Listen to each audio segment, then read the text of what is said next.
Hey folks, everything new under the sun.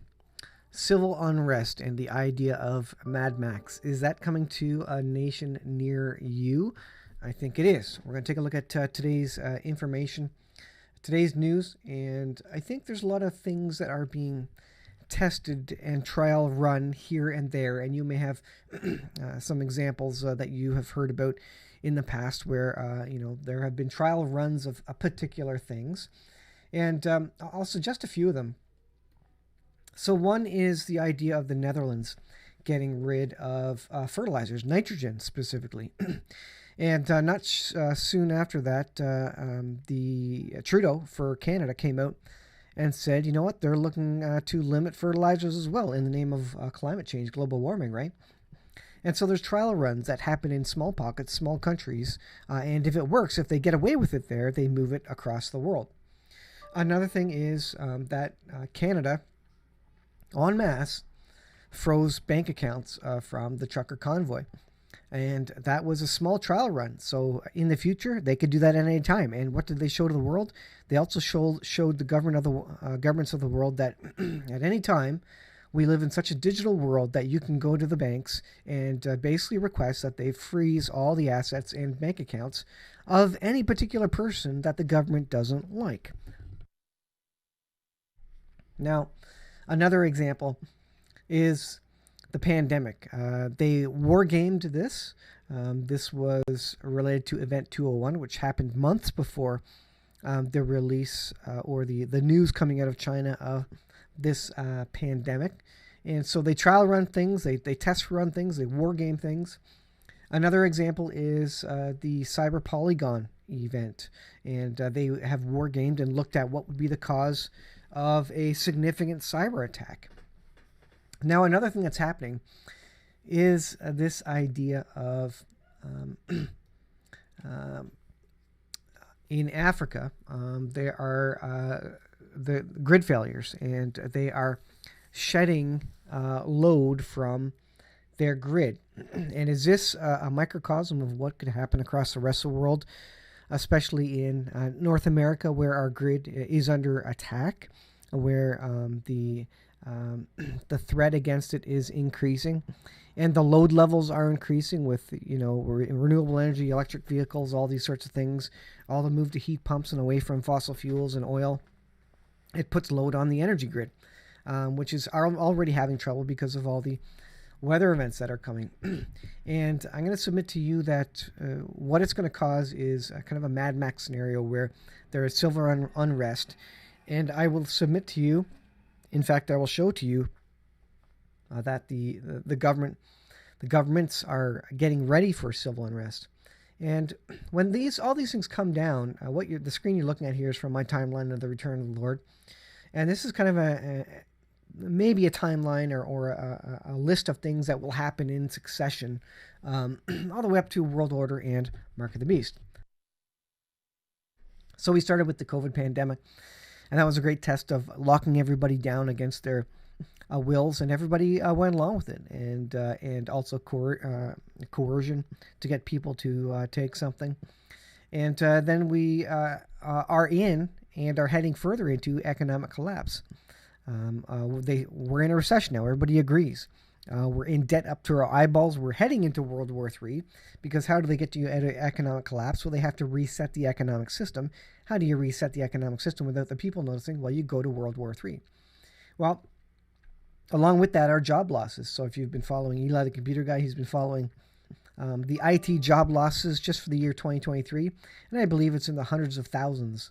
You talk about Facebook and Twitter and Salesforce and all these big companies that are laying off tons and tons of employees. And that's just the IT world. So there's massive job losses happening right now. You head towards then famine. Now, have you heard the World Health Organization and other organizations suggest that there's famine and starvation coming? Absolutely. And then what happens? Well, violence. Violence starts heading throughout the world. This is on top of and in the shadow of a world war, which if I were to make an image of a cloud over top of all these arrows, you might consider that maybe World War III, which has been happening for the last year and is only getting worse. And out of that violence and chaos and famine and starvation and economic collapse comes government control. Why? Well, because they don't want absolute civil unrest. They don't want absolute chaos, because there would be a lot of people die, and then the government would lose control and they would no longer be in power. So they have to implement control. They have to go to martial law. And with that government control, then they're going to quickly implement their moves for a world government, because what better time than an economic switchover than, in the middle of World War III, than to, in the name of emergency and keeping everybody safe, shift, medical procedures and requirements for a pandemic, shift that to the World Health Organization, right? Makes sense. And shift all monetary policies over to the World Economic Forum, or whomever it may be, right? And maybe consolidate power and make a world leader, put him in control so that he can fix everything. Sounds great, right? Well, during all this, the violence happens because the love of many wax cold. And this is Matthew 24 in the bottom. And because iniquity, or sin, iniquity means sin, because sin shall abound, because sin is everywhere, the love of many will wax cold. The people will lose the love of others. They will lose the love of Christ. They will only care for themselves. They will be absolutely selfish. And that's when you have absolute anarchy and chaos across the land.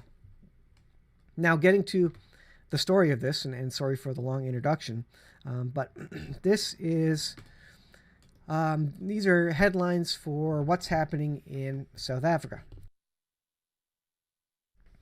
South Africa faces civil war, conditions due to possibility of power outages. South African grid collapse, concern prompts utility to resume power. Grid collapse, catastrophic for South Africa.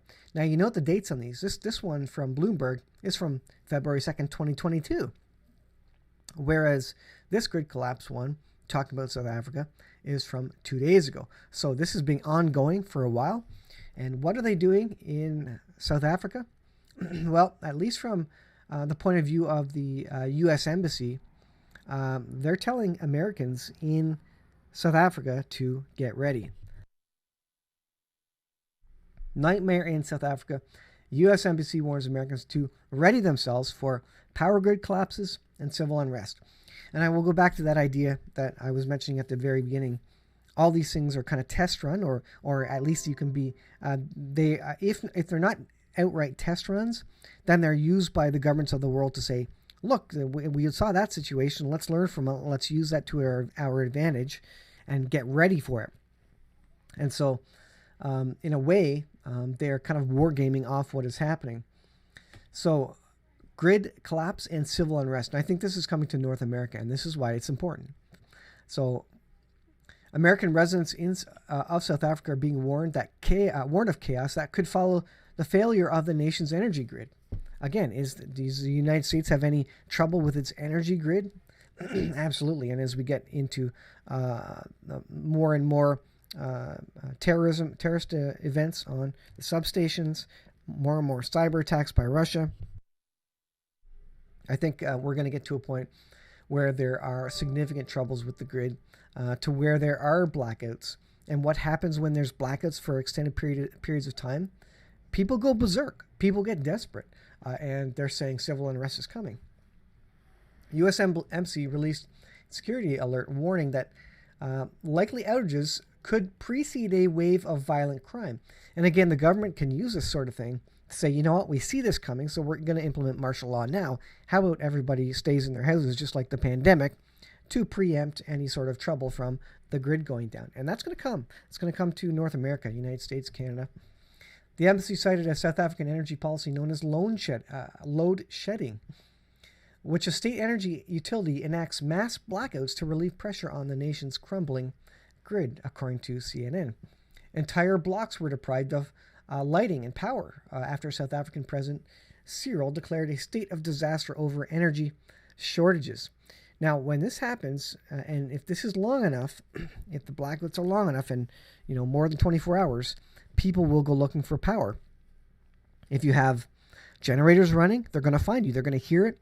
They're going to smell the gasoline. They're going to know that you have power, and they may come knocking on your door for extra gasoline. And if you choose not to give them any help related to that, they may just come back later with some friends, especially, as the days drag on, and they may just take what you have. Same thing with solar power. They may come nicely the first day, and the second day they may come begging, and the third day they just may come with force.